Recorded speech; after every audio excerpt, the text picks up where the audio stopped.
Welcome back to Attack the Fastball, and today I'm gonna be giving you 5 keys to having a productive practice. Let's go!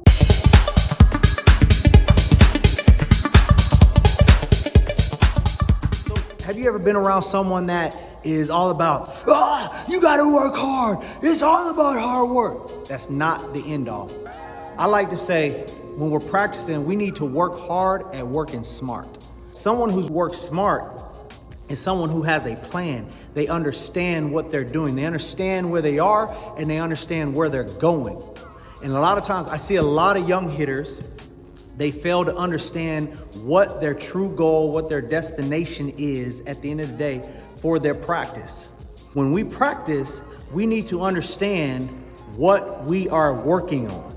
I like to call it PWP, which means practice with a purpose. Without a specific purpose, we don't know why. Why am I working on this? Why am I doing this? So many times we get in there and we just start hitting away and we don't know where we're going. And so hitters are left frustrated, upset because you don't know what you're working on.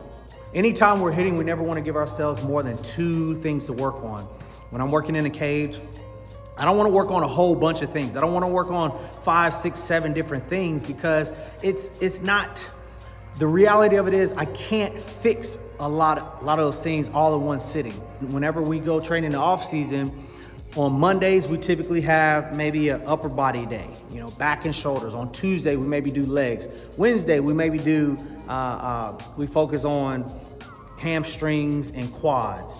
Thursday maybe I'm just giving examples and maybe Friday we do full body, but we don't do a full body workout every single day. And so when we're hitting, it's the same thing. We don't want to do a full swing workout. If we do that, we can't maximize our ability to have success in our practice. For an example, your practice is, hey, I want to work on hitting the outside pitch today. Or I want to work on keeping my head down today.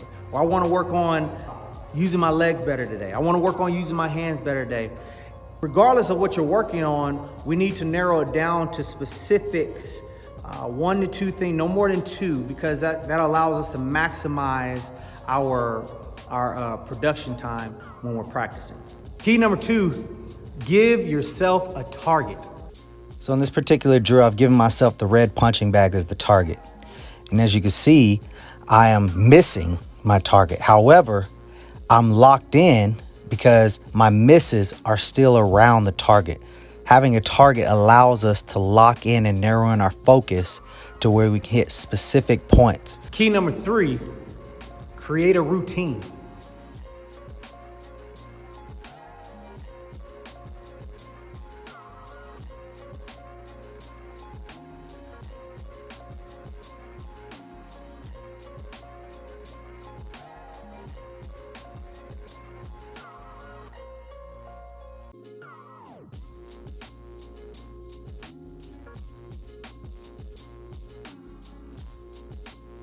Were you able to guess what my routine was? I like to go in sets of 5 because it allows me to narrow my focus in on what I'm working on. Kind of play a little game with myself when I'm working on hitting and when I'm training kids. Because what happens is the more room we give ourselves to hit, the easier it is for our brains to just go everywhere. So 5 for me, 5 narrows the focus, and now I can say, okay, how many times did I get it right out of 5? How many line drives, how many times did I hit the target out of 5 times? 3 out of 5, see, even though I missed 2, 3 out of 5 to my mind seems a lot better. I can cope with that versus, taking 20 swings and getting, even 10. In reality, 10 for 20, that's hitting 500, that's half. But to mind that's such a wide gap versus 3 out of 5, I still missed 2, but that's 60% of a success rate. In the mind, we got to do little things to trick the mind to get us to focus more. And that's why I choose 5. We can really trick our minds to believe that that's a good repetitious amount. Key number 4, focus on the process, not the results. Now, hitting a line drive to the back of the net, that's cool. But my question to you is, what are you working on? What are you working on? If we're not working on anything, then what are we doing? What are we doing? Well, there needs to be a process. We need to focus on the habits that we're creating in order to get the line drive to the back of the net. Anytime I'm training a kid, I intentionally do not look at where they're hitting, especially if we're working on specifically something with their technique, because I don't want my judgment as a trainer, as a coach, to be swayed based on the result. If I say that I want you to fire the back leg, that's exactly what I want you to do. The last thing we want is to say fire the back leg, and then the hitter doesn't fire the back leg, but he hits a line drive and we say, good job. And unfortunately, a lot of times trainers, coaches will do that for the sake of, pleasing the parent or pleasing the player, because, it's just the easy way out.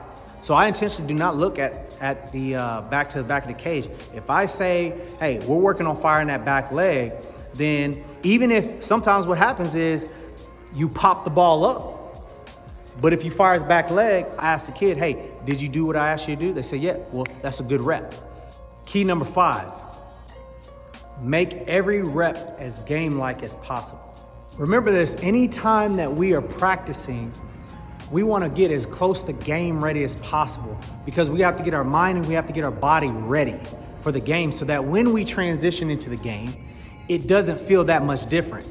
If I jack around and I don't do what I'm supposed to do in practice and I kind of take reps off, kind of get lazy with my swings, then what happens is my mind, my body programs that. And so those are the types of reps that we'll take into the game. And then when we get into the game, it's like, oh, it's too fast paced, because we hadn't trained our body and our mind to get to that point in practice. The best thing you can do is get as close to game ready as possible. We want to take meaningful reps. We want to be aggressive with our swings. Now, I get it. We're going to mess up. We're not going to have every perfect swing. But if you're a young hitter, do not allow yourself to get away with taking reps off. Every rep matters. Every rep matters. Take that to heart and get as close to game ready as possible. Those were the 5 keys for creating a productive practice.